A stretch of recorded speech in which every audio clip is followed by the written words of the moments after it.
안녕하세요 여러분, 리플 마니아입니다. 오랜만에 여러분께 좀 찾아오게 되는 것 같습니다. 제가 인터넷이 되지 않는 그런 국립공원에 며칠간 다녀오게 됐기 때문에 영상을 별로 찍지는 못했고요. 이제 다녀오게 나서 이제 좀 여유가 돼서 영상을 만들어 보고 있습니다. 제가 여러분들께 경제적인 이야기를 드려본 적이 별로 없습니다. 왜냐하면 이미 저보다 더 똑똑하신 분들, 더 전문가적인 입장을 가지신 분들이 많이 다루고 있기 때문에 제가 굳이 꼭 이렇게 경제적인 이야기를 해야 되나 이런 생각이 들었기 때문에 경제적인 이야기를 가져오지 않았습니다. 그러나 이번에는 좀 제가 여러분 좀 생각을 해보면서 이 부분을 좀 말씀드려야 하기 때문에 가져오는 것이고요. 여러분들께 매수매도 추천드리는 건 아니기 때문에 여러분들이 잘 판단하시고 참고 영상으로만 보시면서 여러분들 스스로 잘 투자를 잘 진행하셨으면 좋을 것 같습니다. 자, 지금 인플레이션이 끊임없이 오르고 있는 상황이죠. 그래서 미국 옐런, 재무부 장관 옐런도 하반기 인플레이션 더 오르고 경기가 둔화될 것이다 라고 하면서 경기가 둔화가 더 심해지고 경제적 위기까지 오게 될 거라는 그런 어떤 리스크도 우리가 짊어지고 있는 것 같습니다. 그리고 또 미국 연준에서는 계속 금리가 인상을 하고 있고, 그래서 중단될 때까지는 주가가 하락할 것이다, 곡소리 나는 암울한 전망이 될 것이다, 이런 전망도 나와요. 일각에서는 미국 연준 올해 연말 금리 인상 중단 전망, 그래서 이번 연도까지만 금리를 인상하고 이제 앞으로 인상하지 않을 수도 있다, 이렇게 이야기가 나올 수도 있죠.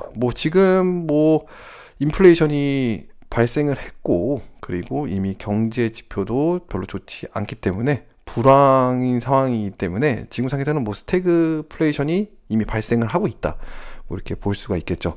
금리 인상이 또 진행되고 있는데 요거 좀 한번 보려고 합니다, 역사적으로. 그래서 지금 계속적으로 저금리 시대가 됐었죠. 그러나 이제 한 5월달 즈음부터 금리가 올라가기 시작을 하면서 지금 자이언트 스텝으로 1.75%까지 올라가게 됐죠. 앞으로 빅 스텝이라고 하면서 조금씩 더 올라갈 수도 있는데, 앞으로는 계속적으로 금리가 올라갈 것 같죠. 그러나 지금 같은 자이언트 스텝보다도 좀 줄어들면서 이렇게 올라가지 않을까 예상을 해 보고 있습니다. 그런 거 예상은 이제 과거 지표를 통해서도 좀 알 수가 있겠죠. 지금 과거 지표 과거로 봤을 때는 금리가 굉장히 높았다가 2006년 7년 경제 위기 때 아무래도 경제를 살려야 하기 때문에 금리를 인하를 함으로써 또 돈을 풀게 됨으로써 많은 경제를 회복을 하는 그런 기간이 됐고요. 꽤 오랫동안 진행이 됐죠. 그러다가 2016년부터 금리가 인상이 됐습니다. 근데 이제 금리가 인상하는 것은 경기가 좋아지고 여러 가지 주가에 거품이 있기 때문에 이걸 좀 끄기 위해서는 금리를 인상을 해야 되는 거죠. 근데 금리를 인상을 이 과거에 했을 때 계속적으로 금리가 인상을 했음에도 불구하고 주가가 상승을 했단 말이죠. 이 부분에서는 굉장히 좀 이상한 부분이라고 볼 수가 있겠죠. 그래서 지금 보시면은 2016년부터 2019년, 2016년부터 여기죠. 2016년부터 2019년 여기까지 꾸준하게 상승을 했습니다. 그래서 금리가 인상을 했는데도 불구하고 주가가 상승을 했기 때문에 굉장히 이상한 그런 상황이었다라고 볼 수가 있겠죠. 그래서 이 부분은 거품이 많이 껴있다. 그래서 이 부분이었을 때 갑자기 코로나로 인해서 하락을 하게 됐고, 그래서 코로나로 인해서 어쩔 수 없이 또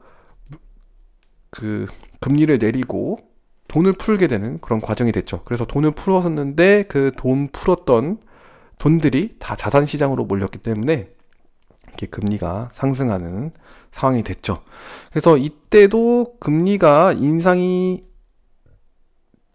되는 그거는 아니었죠. 계속적으로 금리 하락이었는데 상승을 했던 그런 부분이죠. 금리 하락을 했는데 상승을 했던 부분이고, 지금은 이제 금리가 인상을 함으로써 빠지는 분위기로 됐습니다. 그쵸? 주가, 이거는 다우지수예요. 그래서 떨어지는 수가 됐고, 사실은 금리가 인상이 됐을 때 이렇게 주가가 하락하는 게 정상적인 겁니다. 그래서 이런 과정으로 봤을 때는 정상적인 것을 밟고 있는 것은 맞다. 그러나 이제 인플레이션이 발생을 하고 여러 가지 전쟁 이슈, 그다음에 여러 가지 석유 문제, 이런 여러 가지 이유가 있기 때문에 복합적으로서 지금 경제 지표가 안 좋게 나오고 있는데, 그런 것 다 싹 빼고 이제 금리 인상과 이런 주가로 봤을 때는 올바르게 움직이고 있는 것이다 라고 볼 수가 있는 것이고요. 과거 역사적 패턴으로 봤을 때는 금리가 계속적으로 낮아지고 있는 것은 맞다. 그래서 이번에 경제 어떤 인플레이션을 잡기 위해서 조금 더 금리를 올릴 수가 있겠지만 제가 예상하건대 여기서 4%대까지는 올리기는 어려울 것 같다. 워낙 민생이 어려워지기 때문에. 그래서 올라가 봤자 지금 한 4번 정도 발표가 남았죠. 그래서 이 발표 동안에 조금씩 너무 크게 인상을 하지 않고 조금씩 줄어드는 그런 과정으로서 발표가 될 것으로 예상을 해보고요. 저는 한 3%까지 되지 않을까 뭐 이렇게 좀 생각을 해봅니다. 3%라도 지금부터 2배이기 때문에 지금 2배 조정을 받으면은 상당히 그래도 많은 분들이 더 주가적으로는 힘들 수가 있을 것 같습니다. 그러나 이제 차트적으로 봤을 때는 좀 희망적인 부분들이 있기 때문에 저는 그 부분에서 좀 희망을 가지고 좀 매수 타이밍이지 않을까, 악재가 생길 때마다 매수한다라는 거죠. 그런 타이밍이지 않을까 좀 생각을 합니다. 이제 과거를 봤을 때도요, 이거는 다우지수인데 상승을 했다가 2000 경제 위기 때, 2007년 경제 위기 때 하락을 했을 때 전고점까지 내려왔어요. 근데 이 전고점까지 내려왔다가 더 하락을 했죠. 근데 이때 매수 구간이었다라는 거죠. 이때 매수 구간이고 결국 상승을 하고 극복을 했다라는 점. 그래서 요걸 보는 거예요. 전고점이 핵심 포인트라는 거. 그리고 이 코비드 경제 위기 때도 보시면은 코비드 맞고 어디까지 내려왔냐라고 했을 때는 바로 전고점까지 내려왔다가 찍고 V자 반등을 했죠. 지금도 주가가 내려오고 있는 상황인데 전고점까지 아직 가 있는 상황은 아닙니다. 조금 더 떨어질 가능성이 있고 이게 바로 이제 금리로 인해서 더 떨어질 수 있겠다 생각하는 거죠. 그래서 주가 같은 경우 다우 지수로 봤을 때는 조금 더 하락할 수 있는 가능성이 있기 때문에 요거 좀 연두해 두는 게 좀 좋을 것 같다라는 생각이 들고요. 비트코인 봤을 때는 과거 역사적으로 봤을 때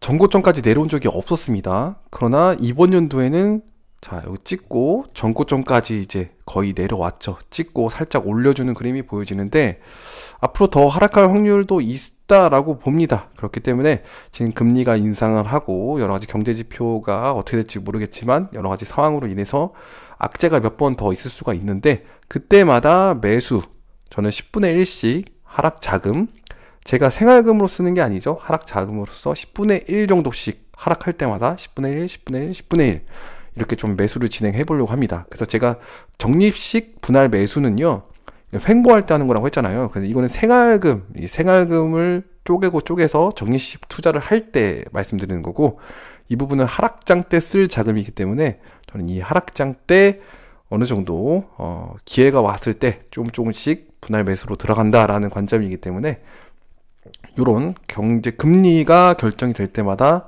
여러 가지 주가 변동이나 비트코인 아니면 이 알트코인 장세들이 흔들림이 좀 있을 수가 있는데 그때마다 이제부터는 많이 빠졌기 때문에 흔들리는 것이 아니라 기회로 생각을 하고 조금씩 담아두는 것도 좋지 않을까 생각을 합니다. 연준에서 금리도 더 많이 올리기는 어렵잖아요. 그렇기 때문에 아마 끝까지 올라가는 금리는 없고 분명히 어디에서 꺾이고 내려가는 순간이 있는데 내려가는 순간에 잡을 때면은 이미 많은 사람들이 들어오면서 주가가 상승하는 것들이 미리 이미 진행이 될 수가 있기 때문에 오히려 하락을 하는 중에 금리 인상이 조금씩 줄어들고 있는 상황이고 악재가 빨리빨리 접어들 때 그때마다 조금씩 매수하는 게 오히려 더 기회를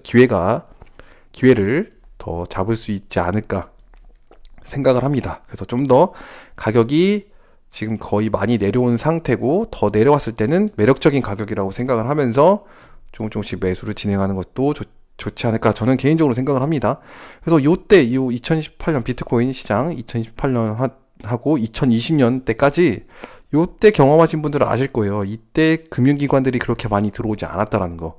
지금 이때 뭐 테슬라도 있고 뭐 컴캐스트도 있고 뭐 엄청난 그래도 우리가 알고 있는 그런 기업들이 많이 들어와 있잖아요.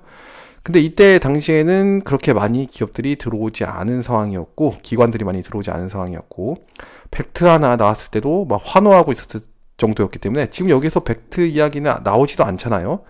그렇기 때문에 요때 당시에는 굉장히 금융기관들이 그렇게 많이 있지 않았습니다. 기관들이.